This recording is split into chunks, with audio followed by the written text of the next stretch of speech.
अस्सलामुअलैकुम। आज हम स्मार्ट प्रैक्टिकल्स में प्रैक्टिकल नंबर 1.3 परफॉर्म करेंगे, जिसकी स्टेटमेंट है measure the thickness of a metal strip और wire by using a screw gauge. Screw gauge एक डिवाइस है जिससे हम बहुत कम थिकनेस को भी मेजर कर सकते हैं। तो अप्रेटिस में हमें स्क्रू गेज चाहिए और इसके अलावा मेटल स्ट्रिप चाहिए जिसकी हमने थिकनेस फाइंड आउट करनी है। ये मेटल स्ट्रिप है और ये स्क्रू गेज है। स्क्रू गेज के डिफरेंट पार्ट्स को डिस्कस करेंगे। स्क्रू गेज में ये फिक्स पोर्शन जो है इसको हम स्टड या एनवल कहते हैं और ये स्पिंडल है, ये मूवेबल है। इसके अलावा ये यू शेप जो है ये मेटल फ्रेम कहलाएगा और बाकी के पार्ट्स को हम जो है वो अलग से डिस्कस करेंगे। स्क्रू गेज का जो ये पोर्शन है इसमें ये होलो सिलेंडर या स्लीव कहलाएगा और इस पे जो स्केल होता है उसे हम मेन स्केल कहते हैं। ठीक है, मेन स्केल पे जो ये लाइन है ये कहलाती है इंडेक्स लाइन और डोटम लाइन। और इसके अलावा ये हमारे पास सर्कुलर स्केल है जो कि थिम्बल के साथ अटैच हुआ हुआ है। ये पोर्शन थिम्बल कहलाएगा और लास्ट में ये रेचिट है। एक बार फिर हम पार्ट्स को मेंशन कर लेते हैं। ये स्क्रू गेज हमने प्रैक्टिकल के लिए लिया है। ये हमारे पास जो है स्टड या एनुअल है, ठीक है, जो कि फिक्स्ड है, ये मूव नहीं करेगा। और ये मूवेबल जो पार्ट है वो हमारे पास क्या कहलाता है? ये हमारे पास कहलाता है स्पिंडल। ठीक है, हमने डिस्कस किया है, ये मूवेबल है। ये हमारे पास मेन स्केल है, मेन स्केल विथ स्लीव, और इसके ऊपर ये डिवीजन दी हुई है। ठीक है, और हम स्क्रू गेज की रीडिंग मिलीमीटर में नोट डाउन करेंगे। ठीक है, ये आप डिवीजन देख सकते हैं। इसके अलावा ये लाइन जो है, ये लाइन क्या कहलाती है? इंडेक्स लाइन या डोटम लाइन। ठीक है, और इसके साथ ये डिवीजन्स जो हैं ये मौजूद हैं। और ये हमारे पास सर्कुलर स्केल है। हमने ये स्क्रू गेज जो लिया है इसमें सर्कुलर स्केल पे टोटल 100 डिवीजन्स हैं, ये आपने याद रखनी है। ठीक है, टोटल आप देख सकते हैं 100 डिवीजन्स हैं। ठीक है, ये हमारे पास थिम्बल है और लास्ट में जो है वो रेचिट। प्रोसीजर में सबसे पहले हम लीस्ट काउंट फाइंड करेंगे स्क्रू गेज का, और लीस्ट काउंट फाइंड करने का हमारे पास जो फॉर्मूला है वो है pitch of the screw. Pitch of the screw से क्या मुराद है? जब हम एक रोटेशन करते हैं सर्कुलर स्केल की तो वो कितना डिस्टेंस ट्रेवल करता है, और total number of division circular scale पे हमारे पास 100 है। पिच ऑफ द स्क्रू जो है वो 1 मिलीमीटर होता है, मतलब एक रेवोल्यूशन पे जो डिस्टेंस ट्रेवल होता है वो 1 मिलीमीटर होता है, और टोटल नंबर ऑफ डिवीजन 100 है। 1 डिवाइडेड बाय 100, तो ये हमारे पास 0.01 मिलीमीटर लीस्ट काउंट आएगा जो हमने स्क्रू गेज लिया है। प्रोसीजर में नेक्स्ट स्टेप हमने क्या करना है? हमें जो स्क्रू गेज दिया हुआ है उसका हमने जीरो एरर फाइंड आउट करना है। जीरो एरर में 3 पॉसिबिलिटीज हो सकती हैं। या तो जीरो एरर नहीं होगा इंस्ट्रूमेंट में, या फिर नेगेटिव जीरो एरर होगा, या पॉजिटिव जीरो एरर होगा। ठीक है, स्क्रू गेज में जीरो एरर कब नहीं होगा, पहले हम इस पॉसिबिलिटी को डिस्कस करेंगे। अगर सर्कुलर स्केल का जीरो जो है वो मेन स्केल की इंडेक्स लाइन या डोटम लाइन से एग्जैक्ट मैच कर रहा है, कोइंसाइड कर रहा है, आमने सामने है, जिस तरह इस पिक्चर में दिखाया गया है। आप देख सकते हैं बिल्कुल आमने सामने, तो इस केस में जीरो एरर नहीं होगा। और अगर सर्कुलर स्केल का जीरो जो है वो इंडेक्स लाइन या डोटम लाइन से मैच नहीं कर रहा, बल्कि इंडेक्स लाइन और डोटम लाइन से आगे है, आप देख सकते हैं सर्कुलर स्केल का जो जीरो है वो आगे है इंडेक्स लाइन या डोटम लाइन से। और कितनी डिवीजन आगे है? एक डिवीजन। ठीक है, ये डिवीजन आपने याद रखनी है, एक डिवीजन जो है वो आगे है। ये हमारे पास जीरो एरर होगा और हम इसे नेगेटिव जीरो एरर कहेंगे। नेगेटिव जीरो एरर की वैल्यू कैसे फाइंड करेंगे? जितनी डिवीजन आगे है उसको हम मल्टीप्लाई करेंगे लीस्ट काउंट से। हमने देखे 1 डिवीजन आगे था सर्कुलर स्केल का जीरो इंडेक्स लाइन से, तो मल्टीप्लाई बाय 0.01 जो कि लीस्ट काउंट है, तो हमारे पास 0.01 मिलीमीटर नेगेटिव जीरो एरर की वैल्यू आ गई। हम करेक्शन कैसे करेंगे? हम फाइनल वैल्यू में इस वैल्यू को ऐड करेंगे।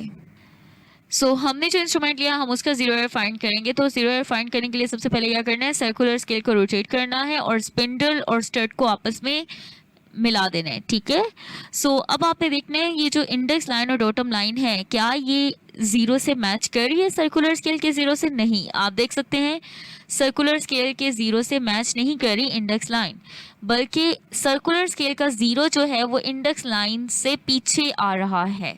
ठीक है, ये आप देख सकते हैं ये जीरो है। ठीक है, ये पीछे आ रहे इंडेक्स लाइन से, तो इसमें जीरो एरर है, लेकिन ये zero error positive zero error कहलाएगा, जिसमें सर्कुलर स्केल का जीरो जो है वो इंडेक्स लाइन से पीछे आएगा। ठीक है, ये आपने याद रखना है। अब ये देखें कितने डिवीजन पीछे है? 4 डिवीजन। ठीक है, आप काउंट कर सकते हैं कि 4 डिवीजन जो है वो पीछे है हमारा जो है सर्कुलर स्केल का 0। सो ये सर्कुलर स्केल का 0 जो है वो इंडेक्स लाइन या टोटम लाइन से 4 डिवीजन जो है वो पीछे है। सो ये हमारे पास 4 डिवीजन जो है वो आप ये भी कह सकते हैं फोर्थ वाली जो डिवीजन है 0 के बाद वो इंडेक्स लाइन या डॉटम लाइन से मैच कर रही है, ठीक है, ये आप देख सकते हैं। सो हमारे पास n की वैल्यू जो है वो 4 है और लीस्ट काउंट से हम उसे मल्टीप्लाई करेंगे। सो n इंटू लीस्ट काउंट हमारे पास पॉजिटिव 0 एरर की वैल्यू आएगी, तो 4 मल्टीप्लाई बाय 0.01 मिलीमीटर, तो हमारे पास 0.04 मिलीमीटर जो है वो 0 एरर आ गया, पॉजिटिव 0 एरर। अब हमने करेक्शन कैसे करनी है, जो हमारे पास फाइनल वैल्यू आएगी, रीडिंग आएगी, उसमें हम माइनस करेंगे, ठीक है, 0.04 मिलीमीटर को। सो ये हमारे पास मेटल स्ट्रिप है और इसकी हमने थिकनेस फाइंड करनी है, तो इससे हम क्या करेंगे, स्टड और स्पिंडल के दरमियान फिक्स कर देंगे। सो ये हमने स्टड और स्पिंडल के दरमियान इसको फिक्स कर दिया है। अब हमने ये देखना है कि इंडेक्स लाइन जो है वो सर्कुलर स्केल की कौन सी डिवीजन से मैच कर रहा है। तो आप देखें जो सर्कुलर स्केल की 80 डिवीजन है ना, वो इंडेक्स लाइन से मैच कर रही है। सो हमारे पास n की वैल्यू जो है, मतलब सर्कुलर स्केल रीडिंग जो है वो n है और उसकी वैल्यू हमारे पास 80 आ रही है, क्योंकि 80 डिवीजन जो है सर्कुलर स्केल की वो इंडेक्स लाइन से मैच कर रही है। सो हम इसे लीस्ट काउंट से जब मल्टीप्लाई करेंगे, 80 मल्टीप्लाई बाय लीस्ट काउंट, तो हमारे पास ये कितनी आएगी, 0.8 मिलीमीटर जो है वो हमारे पास सर्कुलर स्केल की रीडिंग आ गई है, ठीक है। सो अब हमने मेन स्केल रीडिंग लेनी है। मेन स्केल रीडिंग हम कैसे लेंगे, अब देखें ये जो मेन स्केल है इसके आपने डिवीजन काउंट करनी है, कितनी डिवीजन जो है वो सामने मेंशन है, देखिए 0 के बाद 1 डिवीजन है। सो 1 मिलीमीटर जो है वो हमारे पास क्या आएगी, मेन स्केल रीडिंग आएगी, ठीक है। सो ये हमारे पास मेन स्केल रीडिंग कैसे लेनी है, हमने डिवीजन काउंट करनी है कि डिवीजन कितनी जो है वो एक्सपोज हो रही है, ठीक है। सो ये 1 मिलीमीटर हमारे पास मेन स्केल रीडिंग है। सो कैलकुलेशंस की तरफ आते हैं। पहली जो हमने रीडिंग ऑब्जर्व की उसमें मेन स्केल रीडिंग हमारे पास 1 मिलीमीटर आ रही थी, ठीक है, और सर्कुलर स्केल की 80 डिवीजन जो थी वो इंडेक्स लाइन से कोइंसाइड कर रही थी, तो n हमारे पास 80 है। हम इसे 0.01 से मल्टीप्लाई करेंगे तो x की वैल्यू आ जाएगी, ठीक है। डायमीटर जो ऑब्जर्व किया है हम क्या करेंगे, 0.8 और 1 को ऐड करेंगे तो 1.8 हमारे पास डायमीटर जो ऑब्जर्व आया है। अब हमने करेक्शन करनी है, पॉजिटिव 0 एरर था तो नेगेटिव करेक्शन होगी, तो हम 1.8 में से 0.04 माइनस करेंगे, 1.76 मिलीमीटर हमारे पास एक्चुअल डायमीटर आया है मेटल स्ट्रिप का। सो हमने रेडियस फाइंड करना है। रेडियस कैसे फाइंड करेंगे, डायमीटर को 2 पे डिवाइड करेंगे तो हमारे पास रेडियस आ जाएगा, ठीक है। सो डायमीटर जो अभी हमने ऑब्जर्व किया है वो हमारे पास जो है वो कितना आया है, 1.76 मिलीमीटर। सो हम उसे 2 पे डिवाइड करेंगे तो हमारे पास रेडियस आ जाएगा 0.88 मिलीमीटर।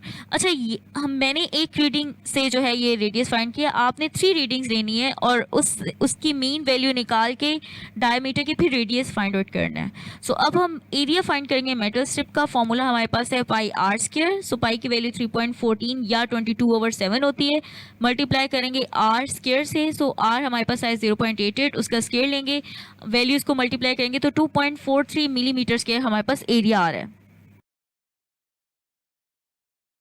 सो आज के प्रैक्टिकल का हमारे पास रिजल्ट क्या आया है, हमने जो मेटल स्ट्रिप ली थी उसकी जो थिकनेस थी, मतलब जो डायमीटर था वो था 1.76 मिलीमीटर। सो ये आज का रिजल्ट है, ठीक है।